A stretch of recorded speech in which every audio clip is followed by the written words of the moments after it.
Assalamualaikum warahmatullahi wabarakatuh. Kita akan bincangkan example 3.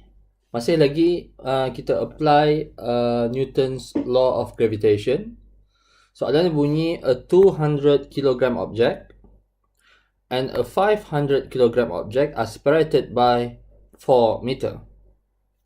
Find the net gravitational force exerted by this object on a 50 kg object placed midway between them. So yang pertama sekali, kita ada satu objek 200 kg dan satu lagi objek 500 kg dan di tengah-tengahnya ada satu objek 50 kg. Perkataan midway menunjukkan jarak antara objek ini. Let's name this object as mass 1, mass 2, and mass 3, in which mass 1 is 200 kg, mass 2 is 500 kg, and mass 3 is 50 kg. Now the distance between R13, okay, distance between 1 and 3 is equals to the distance between 3 and 2. That is equals to 2 meter. Ini disebabkan soalan kata midway. So, objek M3 is midway, berada di tengah-tengah. Manakala jarak antara dua objek ini, M1 and M2,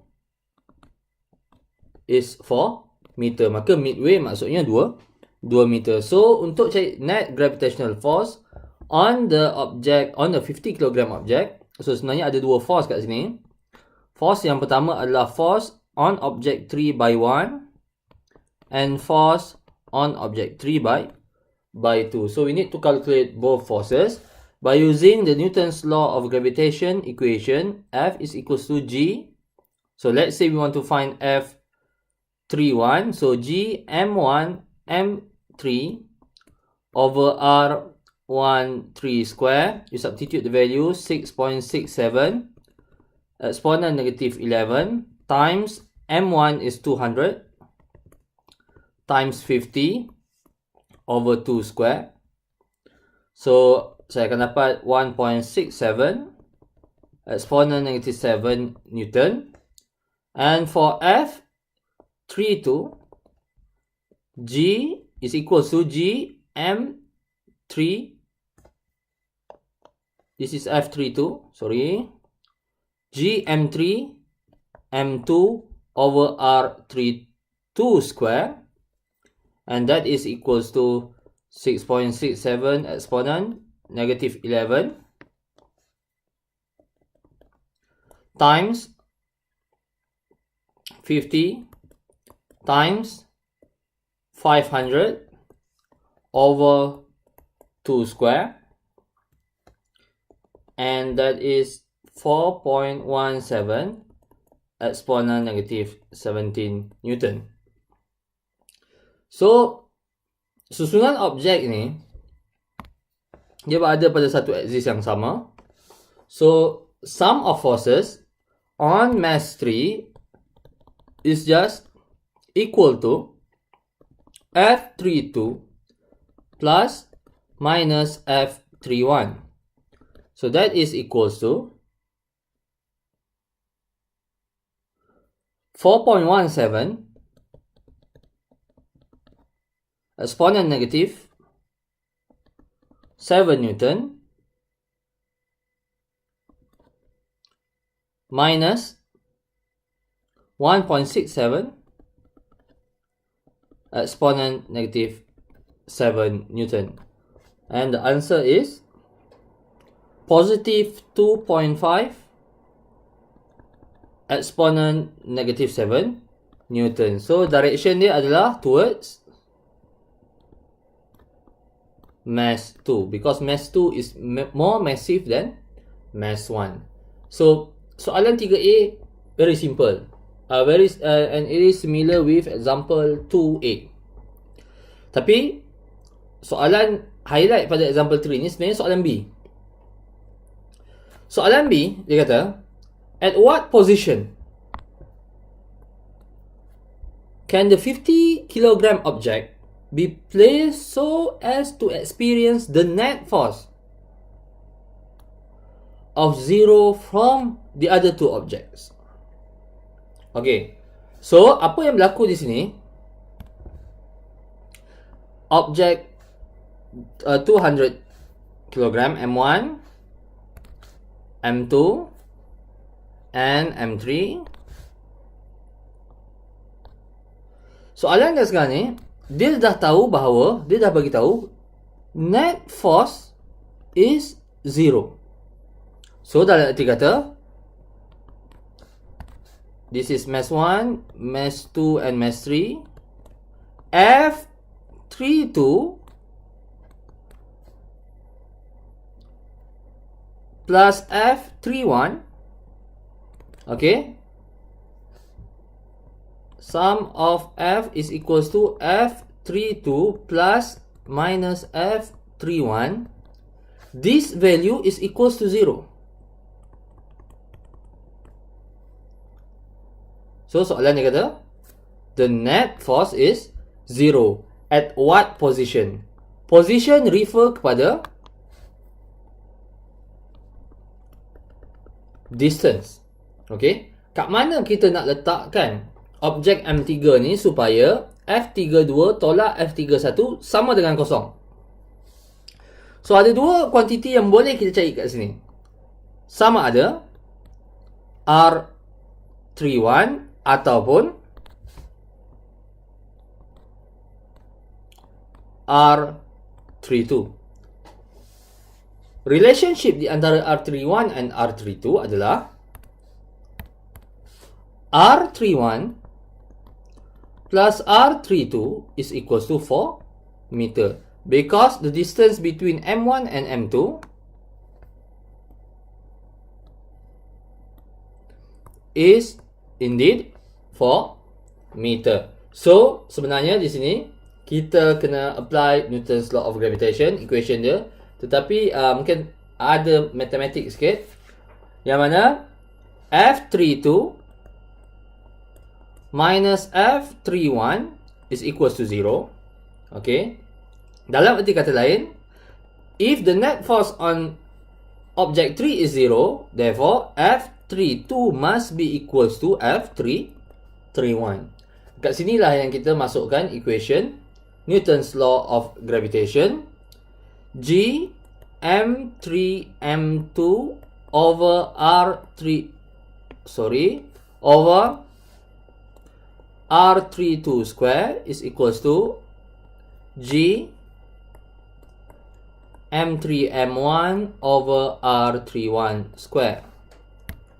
So kita boleh potong G, boleh potong M3. So yang tinggal adalah M1 over R32 square